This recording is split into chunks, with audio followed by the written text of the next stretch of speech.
Can you hear me now? Thank you. Yes.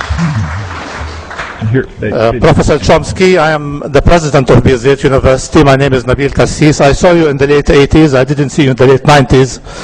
And unfortunately, I'm not able to see you here today. But we are very grateful that we can connect through video conference.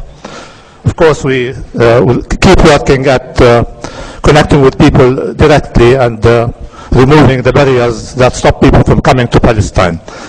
You have experienced something that you knew about already, so I'm not going to tell you something you do know very well. The thing is that people who claim they don't know, do know and do nothing about it. We are very grateful that you tried to make it to Palestine, and today you will be delivering the lecture that you wanted to deliver the day before yesterday. Your coming here is in a way, or you're addressing us, helps us overcome the boycott that we are being subjected to. I'm often asked about Palestinians boycotting Israeli universities, and my answer is always, what boycott are you talking about? We are the ones who are being subjected to boycott. We are the ones who are under siege. We are the ones who are not free to connect with the rest of the world. So thank you very much for connecting with us today.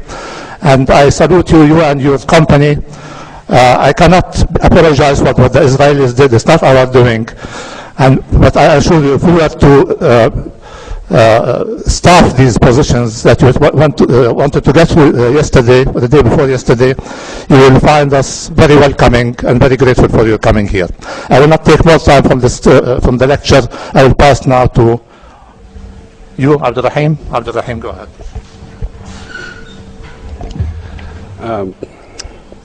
Professor Chomsky, the original title of your workshop and lecture series, which you were scheduled to give at BZU University and the Institute for Palestine Studies, was Chomsky in Palestine.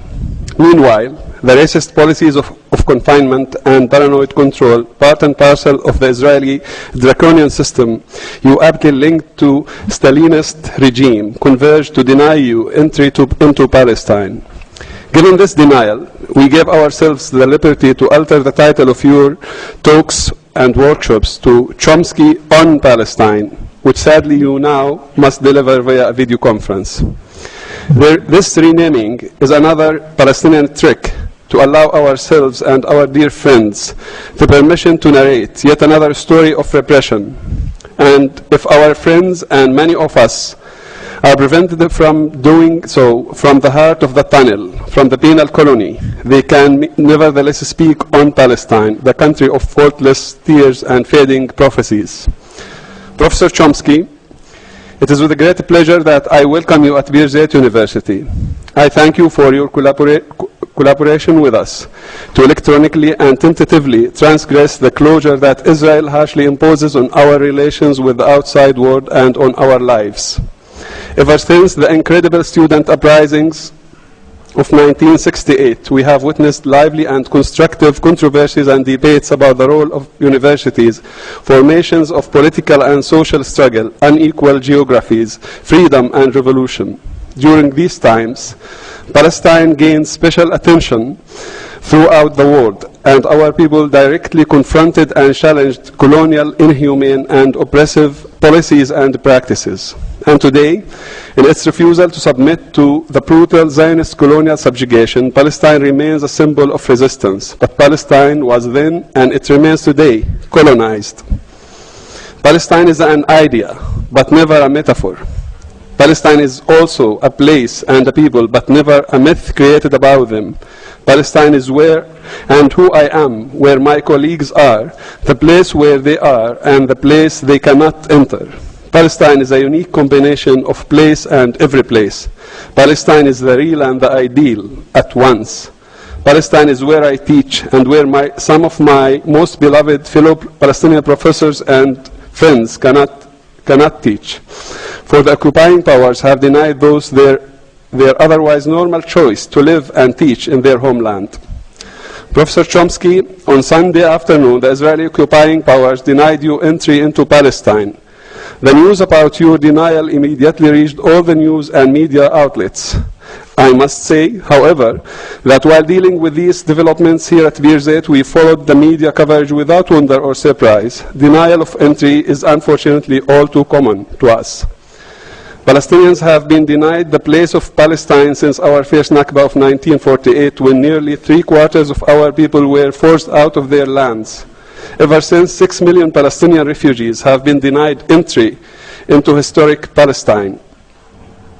Professor Chomsky, your intellectual career is marked partially by your political interventions. You insist, as you say, to speak to and with popular struggles. It is in this context that we understand you showing interest to engage us here at BZU. You were denied entry, but your presence will not be denied, nor will the real lesson of this affair. Occupation means resistance. Deprivation means struggle. Willful inhumanity can only be faced with our all too incomplete and strangely beautiful hold onto our human selves, and by what was described by our national late poet Mahmoud Darwish as the incurable malady of hope. We celebrate your moral and noble stances and praise your intellectual work and political activism in supporting just causes and freedom in the world, including the Palestinian cause. At the same time, we call upon the international academic community and the human rights organizations to intervene in order to bring about an end to the Israeli absurd oppressive practices, particularly in relation to the basic right to education. At BZU University and other academic institutions, we have learned but never accepted to operate under the harsh systematic restrictions Israeli occupation imposes on us. Our students and staff are denied access to resources, their movements are confined, all of which results making an exercise of academic freedom almost meaningless. Further, students and staff face harassment, arbitrary arrest, and detention by Israeli occupation forces. For example, a professor of history, Dr. Rana Barakat, has been just denied entry earlier last March after serving 3 years at BZU University. These practices, including Professor Chomsky's denial of entry, all point to the extent of an effective boycott against Palestinian educational and other institutions in the West Bank and Gaza, though, to be sure, Gaza as a whole is being boycotted. While the Palestinian call for boycott received much attention, the boycott that Israel practices against Palestinians is less noticed as such. This latter boycott is far from being a call. That is an attempt to convince the international community to refrain from collaborating with Palestinian institutions. The latter is in effect a state-enforced project that simply prevents intellectuals, internationals, and Palestinians from entry. It's a project administered by those who police the borders. It's a boycott that aims to confine Palestinians and to maintain the conditions of closure, whereby only those who abide by Israeli preconditions can be allowed entry. Not a call, but an effective on-the-ground project. This boycott needs to be named for what it is and challenged for what it does. Professor Chomsky, our late intellectual giant, and your dear friend Edward Said, described himself as the last Jewish intellectual. Through this description, he was referring to the nomadic state of the exiled intellectual who speaks the truth to power. Said portrayed himself as the true successor of Adorno. The course of events during the last 48 hours and the course of events of Palestinians since 1948 bring back the echoes of Adorno's wisdom that it is part of morality not to be at home in one's home, yet provokes us to cling to Paul Celan's words, there is nothing on earth that can prevent a poet from writing, not even the fact that he is Jewish, and German is the language of his poems. In the same sense, one dares to say there is nothing on earth that can prevent Palestinians from living, acting, thinking, writing and telling our story, whatever we may be and whatever language we need to invent to be.